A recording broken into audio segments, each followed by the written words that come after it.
Bismillahirrahmanirrahim. Assalamualaikum warahmatullahi wabarakatuh. Alhamdulillahirabbil alamin. Wassalatu wassalamu nabil karim Sayyidina Muhammadin wa ala alihi wa sahbihi ajma'in. Amma ba'du. Hadirin jamaah Masjid Sultan Mahmud Badruddin Jaya Wikramo dan pemirsa YMA TV YouTube Palembang. Berikut laporan keuangan Yayasan Masjid Agung Palembang. Kas dan tabungan Yayasan Masjid Agung Palembang. 1 kas. Saldo kas pertanggal 13 Maret 2024 sebesar 18.133.966 rupiah. Penerimaan kas pertanggal 14 sampai 20 Maret 2024 sebesar 23.290.000 rupiah. Hasil kota amal Jumat dan rawatib sebesar 28.176.000 rupiah. Tarik tunai tabungan Yayasan Masjid Agung Palembang sebesar 30 juta rupiah. Setoran bidang pendidikan Yayasan Masjid Agung Palembang sebesar 12 juta rupiah. Jumlah penerimaan kas sebesar 111.599.966 rupiah. Pengeluaran kas pertanggal 14 sampai 20 Maret 2024 sebesar 75.039.700 rupiah. Jumlah saldo kas pertanggal 20 Maret 2024 sebesar 36.560.266 rupiah. 2. Tabungan Yayasan Masjid Agung Palembang di bank. 1. Operasional yayasan sebesar 167.276.103 rupiah. 2. Pembangunan sebesar 54.199.486 rupiah. 3. Pendidikan sebesar 195.268.812 rupiah.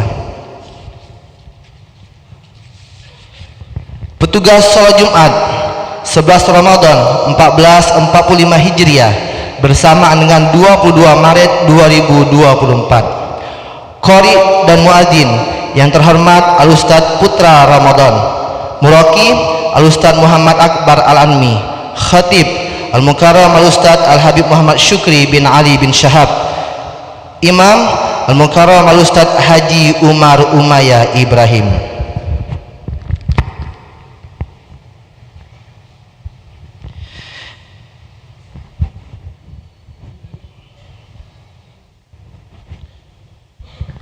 Kami informasikan kepada jamaah sekalian, hadiri dan syiarkanlah peringatan Nuzulul Quran 1445 Hijriah yang insya Allah akan dilaksanakan pada Rabu malam Kamis 17 Ramadan 1445 Hijriah bersamaan dengan 27 Maret 2024 pukul 20 sampai selesai ba'da sholat tarawih di Masjid Agung Palembang dengan penceramah Kiai Haji Mukhtar Fatawi, MPDI Al-Hafidh, Dai Nasional dan Qori Internasional asal Banten.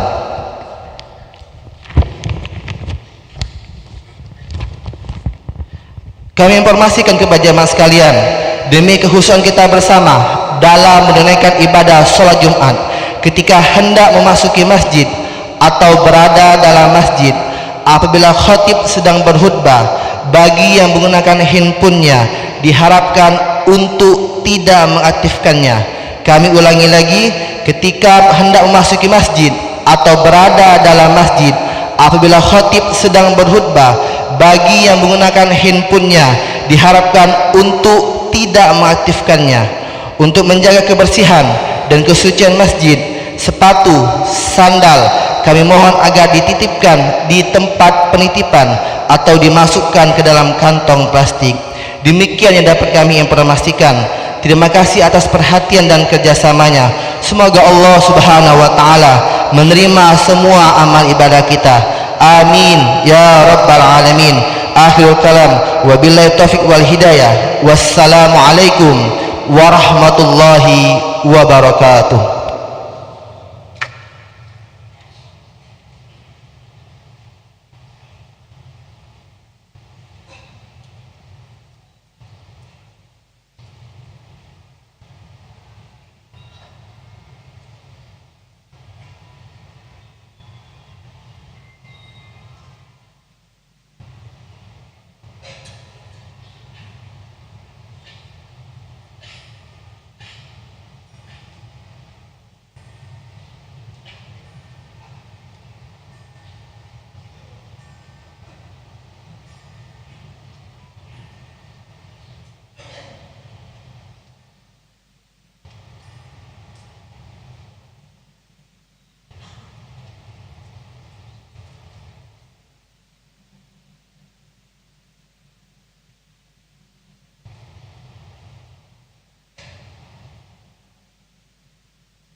أعوذ بالله من الشيطان الرجيم.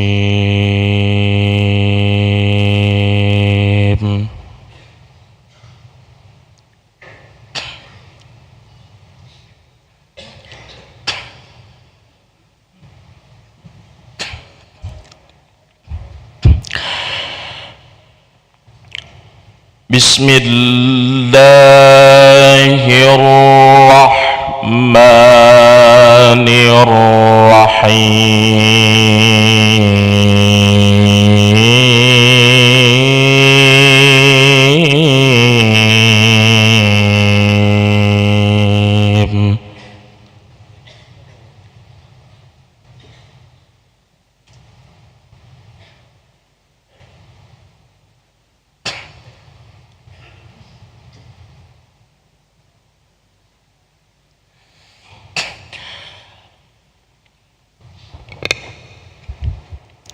ما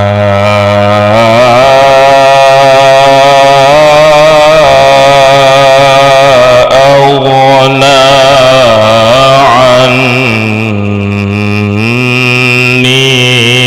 ماليه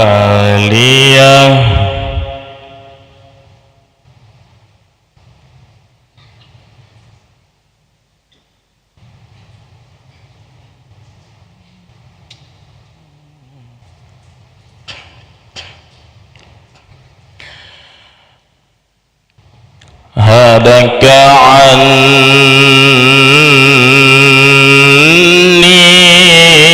سلطانيه ثانية.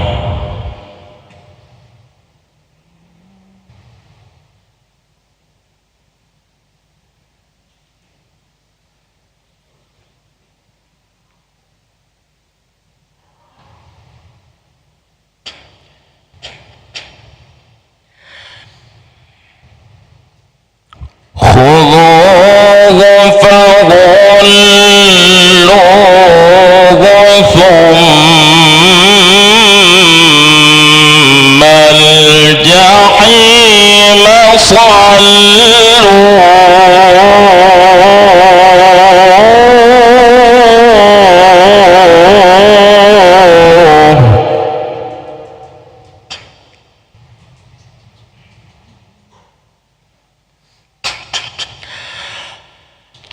خذوه فغلوه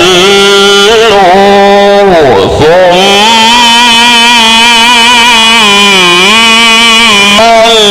الجحيم صلوه.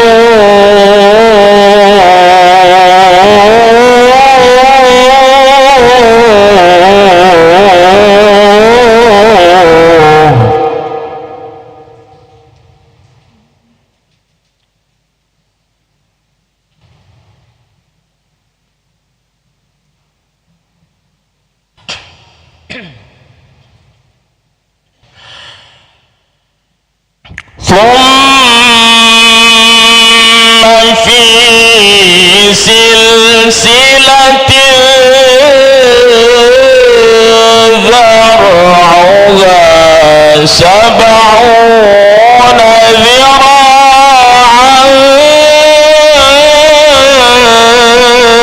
فاسلكوه.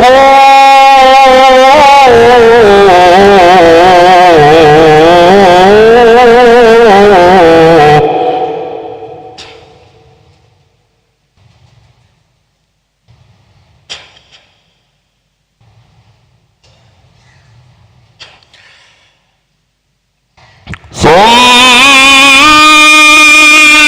في سلسلة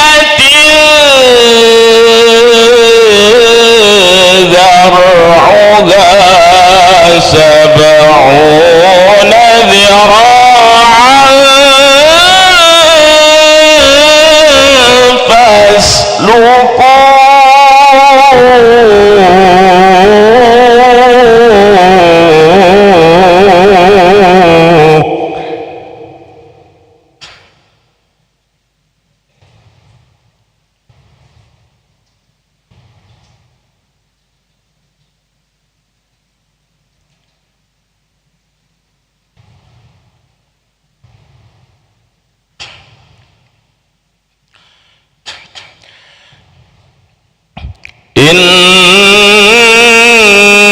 إنه كان لا يؤمن بالله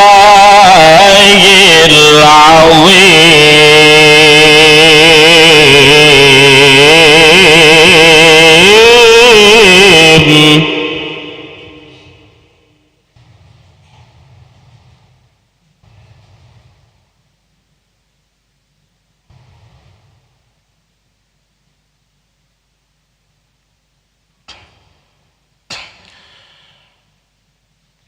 ولا يحض على طعام المسكين.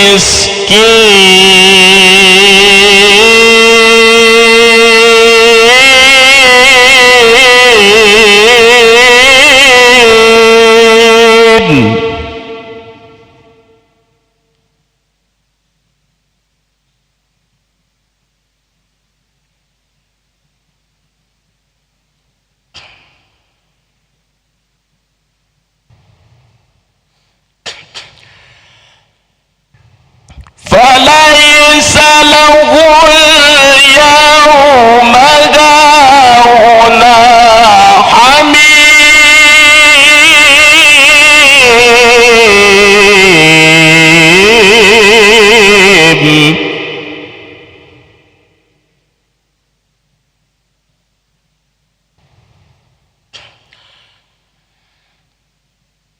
ولا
أشهد أن لا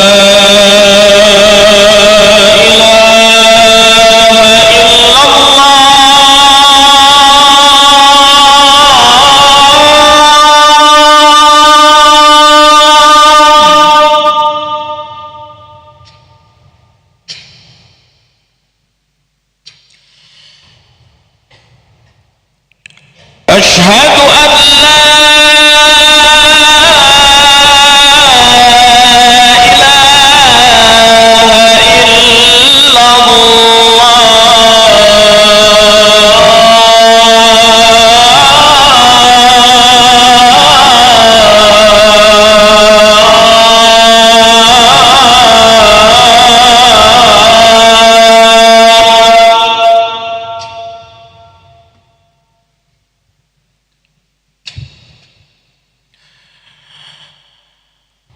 أشهد أن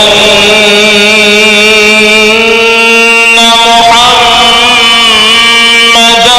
رسول الله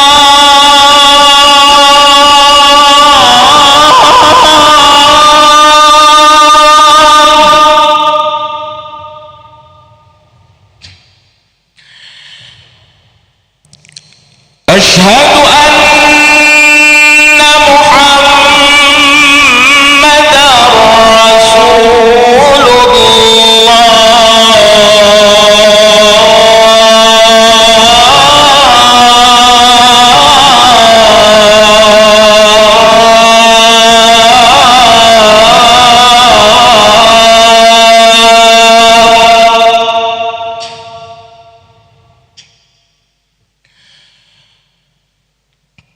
حي على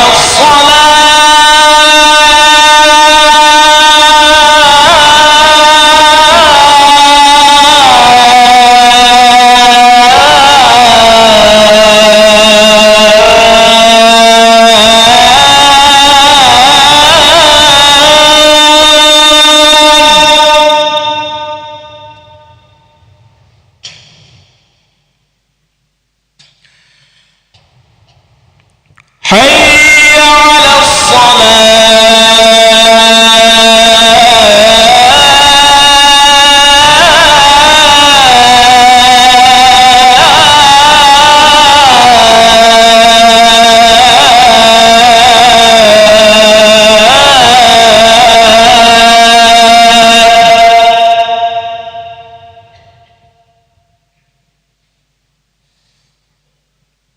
حي على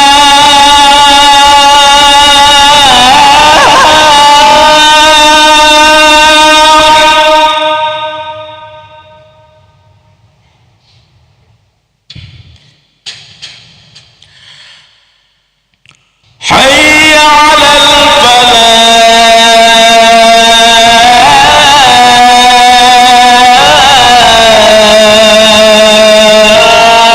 الفلاح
Assalamualaikum warahmatullahi wabarakatuh.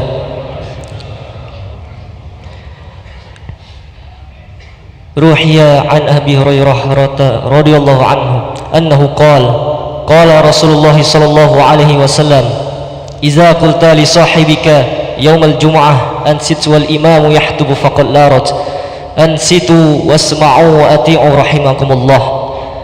Ma'asyiral hadirin jamaah salat Jumat rahimakumullah. Sebagaimana biasa, sebentar lagi khatib akan menyampaikan kedua khutbahnya. Berkenaan daripada itu, Rasulullah sallallahu alaihi wasallam bersabda di dalam hadis yang diriwayatkan oleh sahabat Abu Hurairah radhiyallahu an, yang artinya dikala di antara kalian berkata-kata, baik itu sapaan, menegur atau sebagainya, pada hari Jumat padahal khatib sedang berkhutbah, maka dikhawatirkan pahala Jumatnya menjadi sia-sia. Oleh karena itu, marilah kita diam, mendengarkan serta mengamalkan apa yang disampaikan oleh khatib. Mudah-mudahan Allah Subhanahu wa taala memberikan rahmat serta maghfirahnya kepada kita semua. Amin ya rabbal alamin.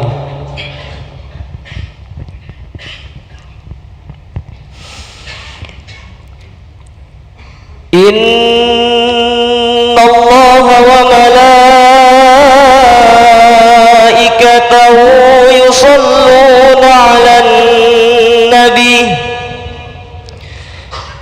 ya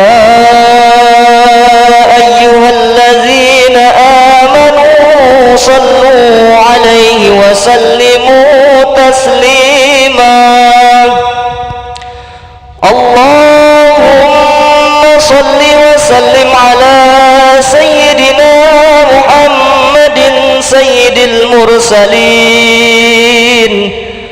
wa ala alihi at-tayyibin at-tahirin wa ashabihi al-akramin radha anhum ajma'in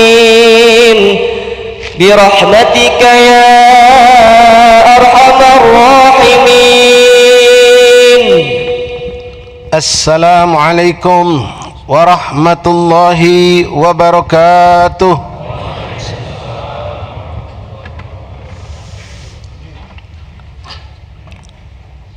Allahu akbar, Allahu akbar,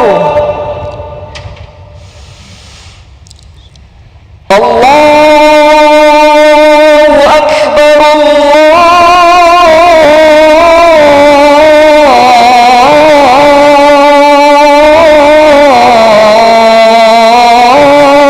akbar.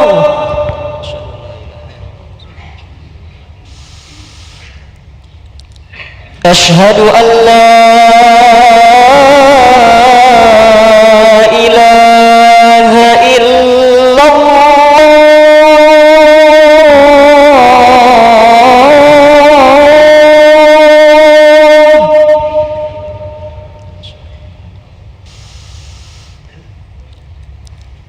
Ashhadu an la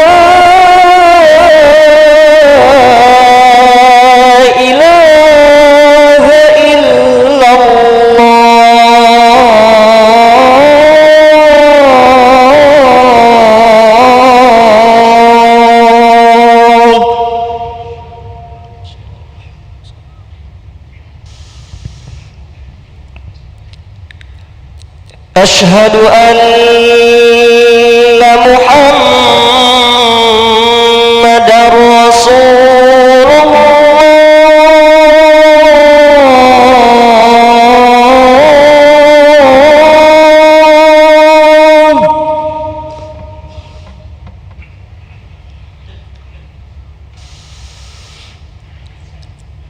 أشهد أن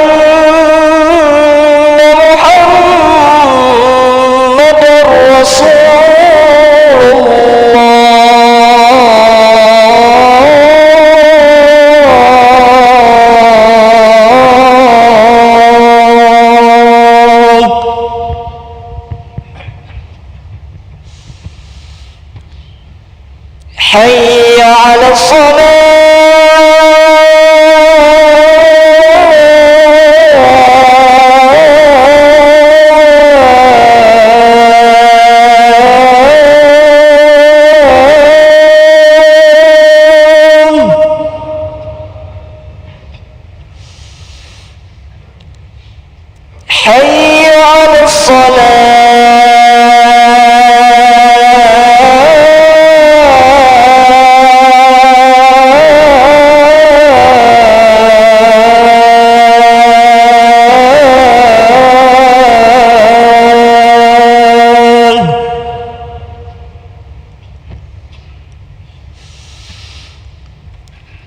حي على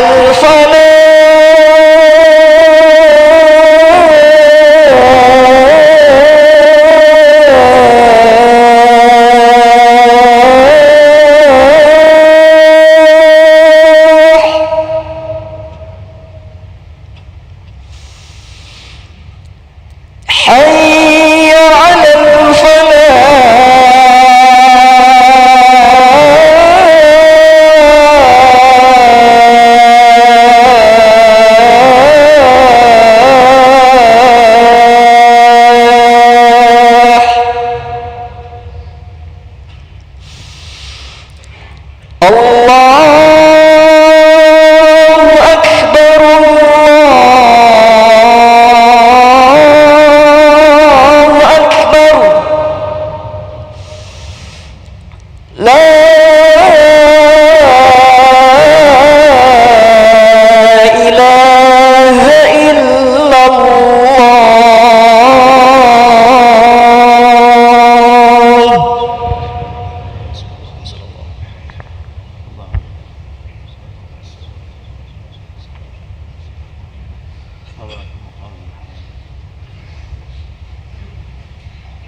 الحمد لله نحمده ونستعينه ونستغفره ونعوذ بالله من شرور أنفسنا ومن سيئات أعمالنا من يهده الله فلا مضل له ومن يضلله فلا هادي له أشهد أن لا إله إلا الله وحده لا شريك له لا ربا سواه وأشهد أن سيدنا ونبينا محمدا عبده ورسوله لا نبي بعده اللهم صل وسلم وبارك وكرم بقدر عظمة ذاتك العلية في كل وقت وحين أبدا عدد ما علمت وزنة ما علمت وملء ما علمت على سيدنا ومولانا محمد وعلى آل سيدنا ومولانا محمد أما بعد فيا عباد الله أوصيكم ونفسي بتقوى الله اتقوا الله حق تقاته ولا تموتن إلا وأنتم مسلمون اتقوا الله ما استطعتم فقد فاز المتقون. معاشر الحاضرين jamaah salat Jumat rahimani rahimakumullah. Alhamdulillah thumma alhamdulillah lakal hamdu syukra ya rabbana. Tidak henti-henti lisan berucap syukur kehadirat Allah Subhanahu wa taala atas segala karunia nikmat demi nikmat demi nikmat demi nikmat yang begitu besar dan banyak Allah berikan kepada kita. Walaupun tidak sedikit daripada nikmat-nikmat Allah tersebut belum kita syukuri, bahkan tidak sedikit dari nikmat Allah justru kita kufuri. Allah Subhanahu wa taala mengingatkan di dalam Al-Qur'an, sekaligus juga memberikan kabar gembira bagi orang-orang yang pandai mensyukuri nikmat Allah dengan mengatakan di dalam firman-Nya, la in syakartum la azidannakum wa la in kafartum inna adzabi lasyadid. Jikalau kita ya ikhwani mensyukuri nikmat Allah, maka Allah akan menambahkan nikmat-nikmat tersebut. Akan tetapi jikalau kita mengkufuri nikmat-nikmat Allah, bukanlah hanya nikmat akan dicabut oleh Allah atau dikurangi oleh Allah, akan tetapi Allah subhanahu wa ta'ala memberikan ancaman yang begitu mengerikan dengan ucapan inna azabi lasyadid, sungguh azabku teramat sangat pedih, kata Allah. Ikhwani rahimakumullah, mari kita tingkatkan ketakwaan kita ke hadapan Allah subhanahu wa ta'ala dengan pandai-pandai mensyukuri nikmat Allah, yang kita tampakkan syukur tersebut dengan menjalankan segala perintah Allah dan meninggalkan segala larangan-larangan Allah.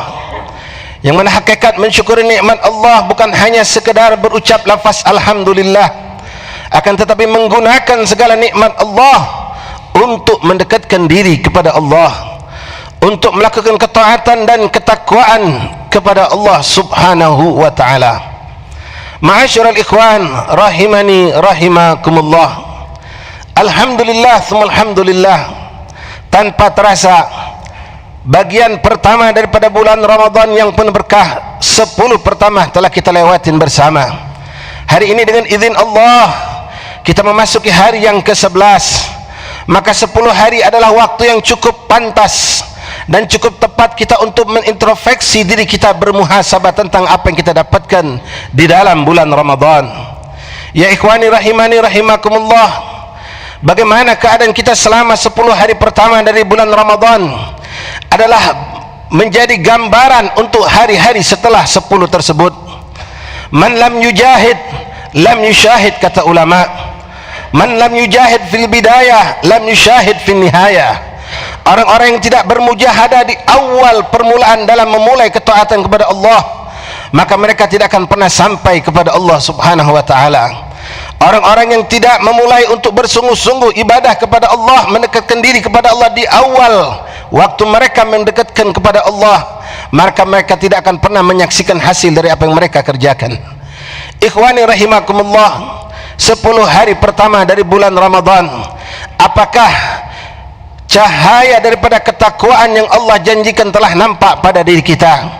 Sebagaimana Allah subhanahu wa ta'ala menjanjikan bagi hamba yang berpuasa di bulan Ramadan, mereka akan keluar dari Ramadan dalam keadaan menjadi hamba Allah yang muttaqin, yang makna takwa selalu digaungkan di atas mimbar yang penuh berkah. Hamba Allah yang penuh rasa takut dan tunduk kepada Allah, hamba yang tidak pernah rasa puas untuk beribadah dan mendekatkan diri kepada Allah, hamba yang selalu mengingat Allah subhanahu wa ta'ala. Muttaqin, menjalankan segala perintah Allah dan menjauhkan diri dari segala larangan-larangan Allah. Hamba yang muttaqin berusaha mendekatkan diri dengan menjalankan sunnah-sunnah Rasulullah dan berusaha menjauhkan diri dari apa yang dimakruhkan oleh Rasulullah. Ikhwani rahimakumullah, bagaimana hubungan kita dengan Al-Quranul Karim selama 10 hari pertama? Berkata orang-orang awam, kami mampu membaca Al-Quran dalam 1 hari 1 juz Al-Quran. Maka inilah suatu yang standar mungkin untuk orang-orang awam, ya ikhwani. Dan kita pun harus menjadikan diri kita lebih dari mereka agar kita lebih dekat kepada Allah subhanahu wa ta'ala. Akan tetapi pemandangan yang menyedihkan kita saksikan, masuk bulan Ramadan, masih banyak di antara umat Rasulullah yang mereka belum mampu mendekatkan diri mereka kepada Allah lewat Al-Quranul Karim. Mereka masih belum mampu untuk memperbanyak tilawatil Quran, padahal mereka mampu untuk membaca Al-Quran.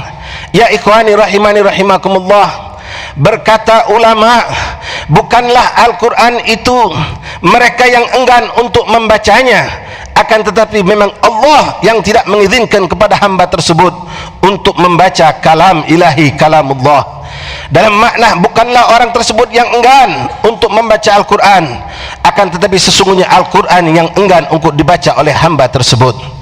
Ikhwani rahimani rahimakumullah, di bulan yang penuh berkah ini, di hari 10 pertama, mari kita lihat pada diri kita tentang solat kita di hadapan Allah. Sudahkah kita menambahkan daripada mutu, kualitas dan kuantitas solat kita di hadapan Allah? Apakah tidak ada perbedaan antara Ramadan dengan di luar Ramadan? Wa'iyadzubillah min dhalik. Lalu ikhwani rahimani rahimakumullah, dalam hal yang tidak kalah penting, dalam hal menjauhkan diri kita dari kemaksiatan di hadapan Allah Subhanahu wa taala, berapa banyak orang-orang di antara kita mereka berpuasa Ramadan hanya menahan lapar dan haus belaka. Mereka membiarkan panca indera mereka bermaksiat kepada Allah. Mata masih memandang apa yang diharamkan Allah, lisan masih berucap dengan apa yang diharamkan oleh Allah, telinga, kaki dan tangan mereka pun terus melakukan kemaksiatan di hadapan Allah Subhanahu wa taala. Inilah kelompok orang-orang yang dikatakan oleh Rasulullah dalam hadisnya, kam min shaim laisa lahum min siyam illa ata wal ju' illa ju' wal atas. Berapa banyak daripada orang-orang yang berpuasa, kata Rasulullah, tidaklah mereka dapatkan dari hasil puasa tersebut kecuali hanya rasa lapar dan haus belaka.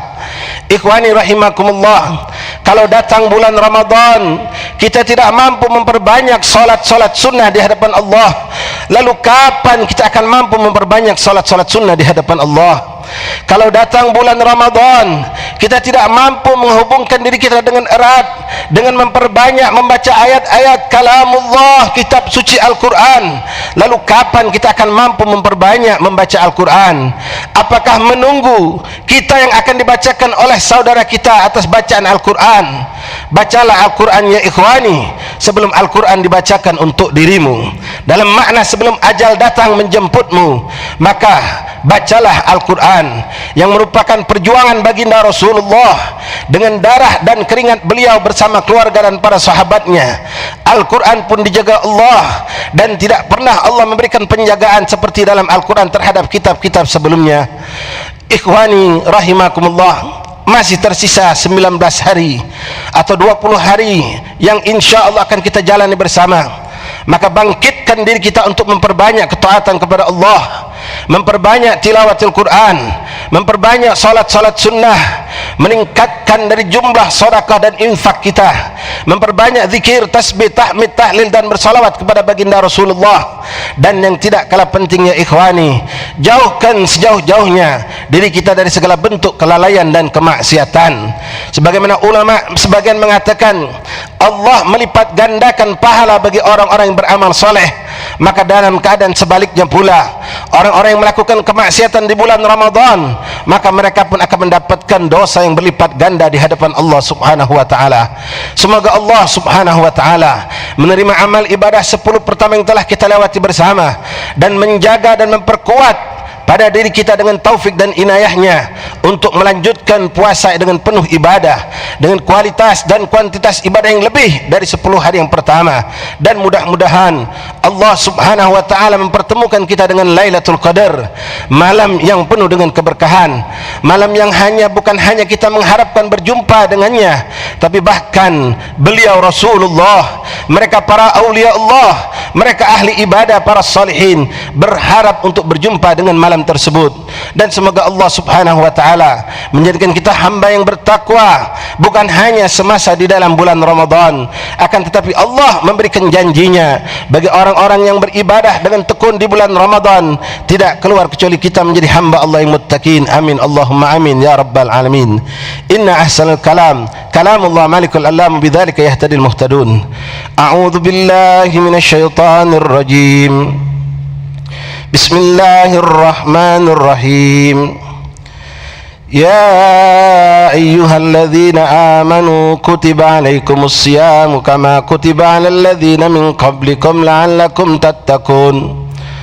Wa qala Allah subhanahu wa ta'ala, bismillahirrahmanirrahim, inna anzalnahu fi lailatul qadr وما أدراك ما ليلة القدر ليلة القدر خير من ألف شهر تنزل الملائكة والروح فيها بإذن ربهم من كل أمر سلام هي حتى مطلع الفجر. صدق الله العظيم وصدق النبي الكريم ونحن على ذلك من الشاهدين. أقول قولي هذا استغفر الله لي ولكم ولوالدينا ولوالدكم فاستغفروه إنه هو الغفور الرحيم. اللهم صل وسلم على سيدنا محمد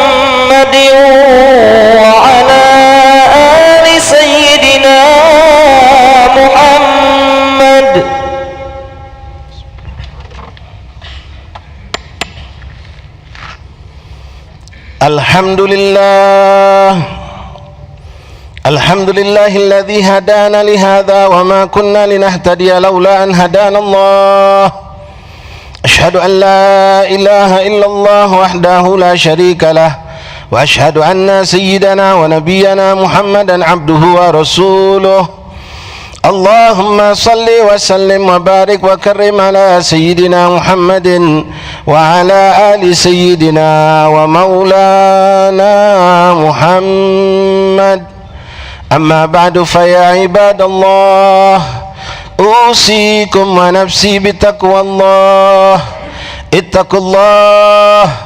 اتقوا الله حيثما كنت فأتبع السيئة حسنة تمحها وخلق الناس بخلق حسن فقد أمرنا وإياكم سبحانه وتعالى بكثرة الصلاة والسلام على خير الأنام حيث يقول الله سبحانه وتعالى إن الله وملائكته يصلون على النبي يا أيها الذين آمنوا صلوا عليه وسلموا تسليما اللهم صل وسلم وبارك وكرم على سيدنا محمد وعلى آل سيدنا محمد كما صليت على إبراهيم وعلى آل إبراهيم في العالمين إنك حميد مجيد وبارك على محمد وعلى آل محمد كما باركت على إبراهيم وعلى آل إبراهيم في العالمين إنك حميد مجيد ورضي الله تعالى عن أصحاب رسول الله أجمعين خصوصا ساداتنا أبي بكر وعمر وعثمان وعلي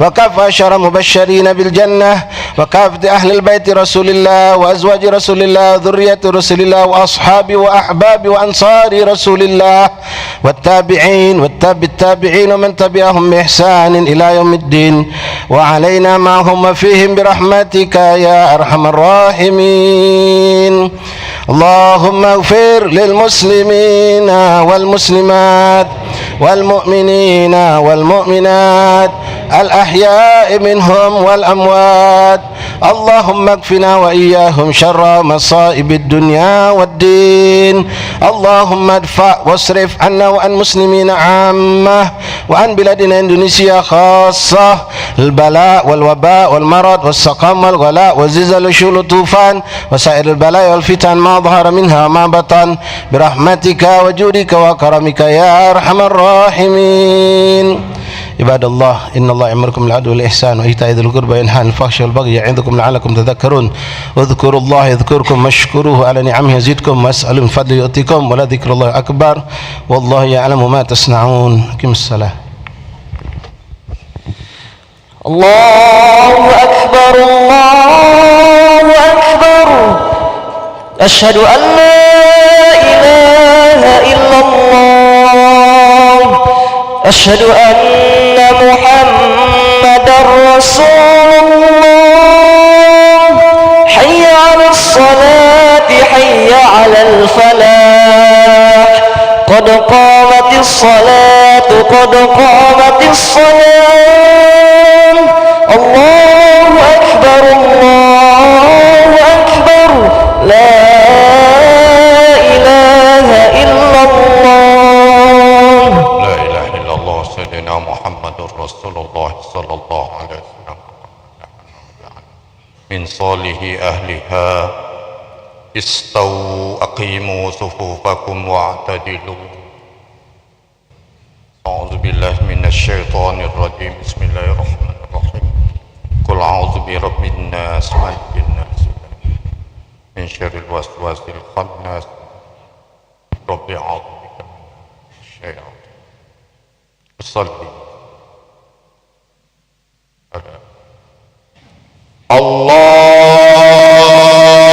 الله أكبر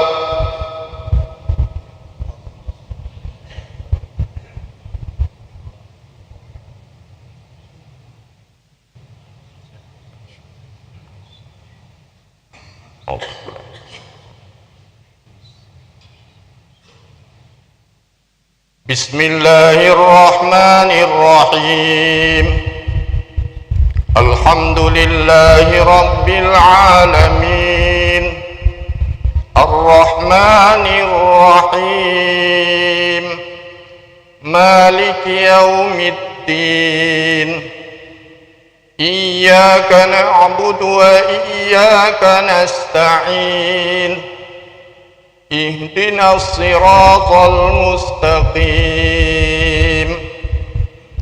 صراط الذين أنعمت عليهم غير المغضوب عليهم ولا الضالين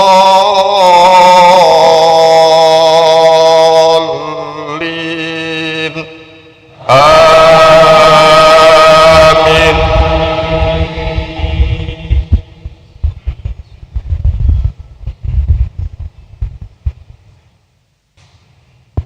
يا أيها الذين آمنوا كتب عليكم الصيام كما كتب على الذين من قبلكم لعلكم تتقون أياما معدودات فمن كان منكم مريضا أو على سفر فعدة من أيام أخر يريد الله بكم اليسر ولا يريد بكم العسر ولتكملوا العدة ولتكبروا الله على ما هداكم ولعلكم تشكرون. الله أكبر.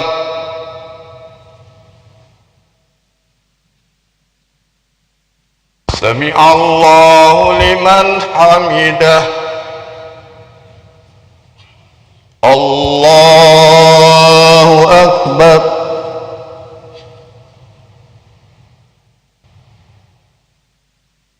الله أكبر.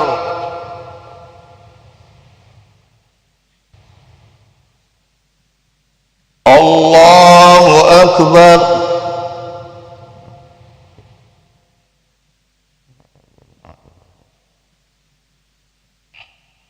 الله أكبر.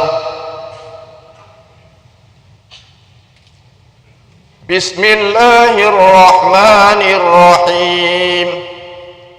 الحمد لله رب العالمين الرحمن الرحيم مالك يوم الدين إياك نعبد وإياك نستعين اهدنا الصراط المستقيم صراط الذين أنعمت عليهم غير المغضوب عليهم ولا الضالين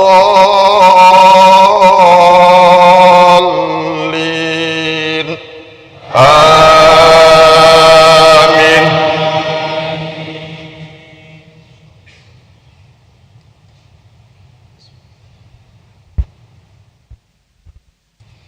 بسم الله الرحمن الرحيم.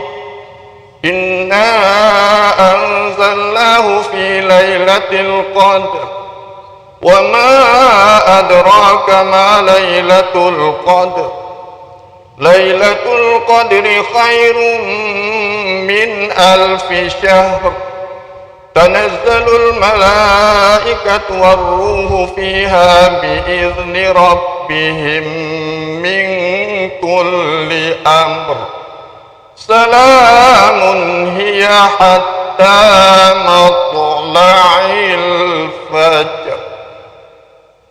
الله أكبر.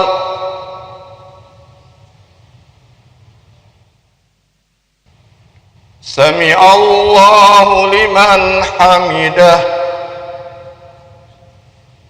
الله أكبر.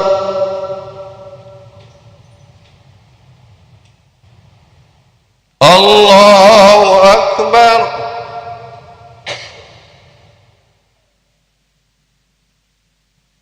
الله أكبر.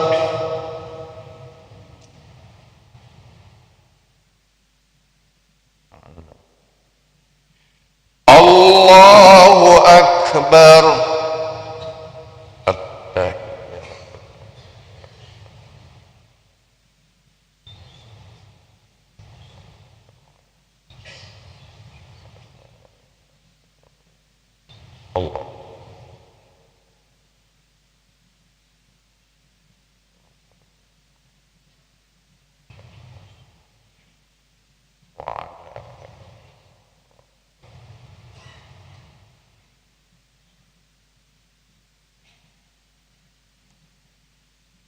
السلام عليكم ورحمة الله. السلام عليكم ورحمة الله. الحمد لله. استغفر الله العظيم. استغفر الله العظيم. أشهد أن لا إله إلا الله. نستغفر الله. نسألك رضاك والجنة ونعوذ بك من سخطك والنار. أشهد أن لا إله إلا الله. نستغفر الله. نسألك رضاك والجنة ونعوذ بك من سخطك والنار. أشهد أن لا إله إلا الله. نستغفر الله. نسألك رضاك والجنة ونعوذ بك من سخطك والنار. اللهم إنك عفو كريم تحب العفو فاعف عنا. اللهم إنك عفو كريم تحب العفو فاعف عنا. اللهم إنك عفو كريم تحب العفو فاعف عنا يا كريم. يا لطيف. يا لطيف يا كافي يا حفيظ يا شافي يا لطيف يا كافي يا حفيظ يا شافي الله يا لطيف يا وافي الله يا كريم أنت الله يا هو لا إله إلا الله لا إله إلا الله موجود لا إله إلا الله لا إله إلا الله معبود لا إله إلا الله لا إله إلا الله مقصود لا إله إلا الله لا إله إلا الله عظيم لا إله إلا الله دائم لا إله إلا الله لا إله إلا الله محمد رسول الله صلى الله عليه وآله وصحبه وسلم كلمة حق عليها نهي عليه نموت عليه نبعث إن شاء الله تعالى من آمين آمين يا رب العالمين. بسم الله الرحمن الرحيم الحمد لله رب العالمين حمدا يوافي نعمه ويكافئ مزيده. يا ربنا لك الحمد كما ينبغي لجلالك الكريم عظيم سلطانك. اللهم صل وسلم وبارك وكرم على سيدنا محمد عبدك ورسولك النبي الأمي وعلى آله وصحبه أجمعين. اللهم إنا نسألك العفو والعافية والعافية الدائمة في الدين والدنيا والآخرة.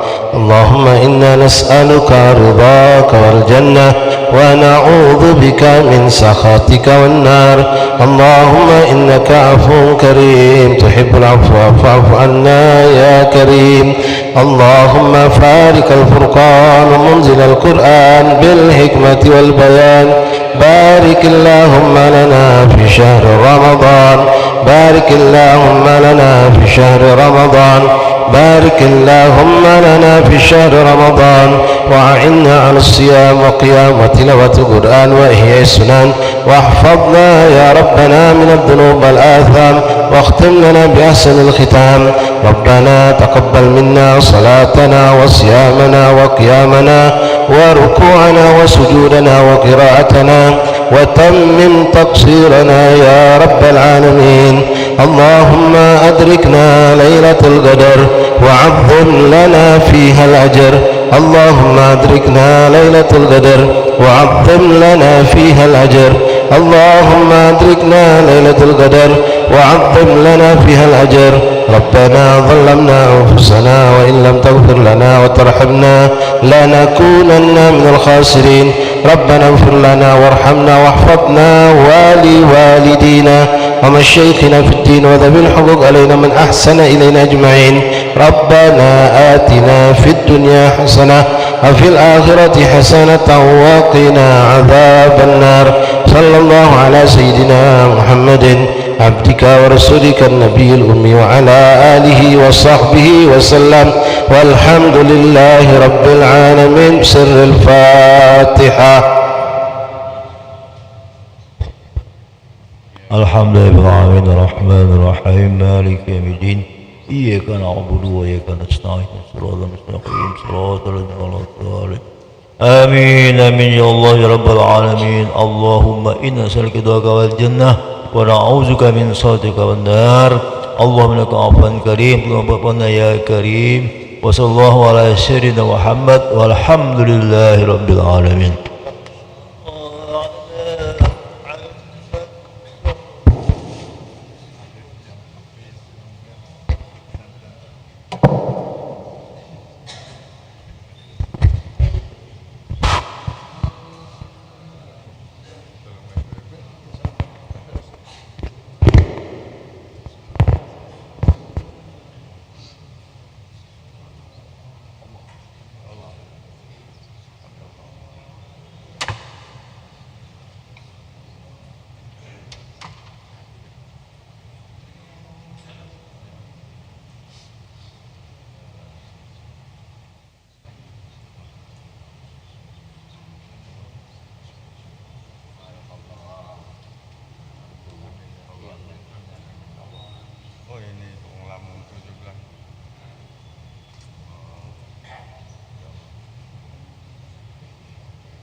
Salam.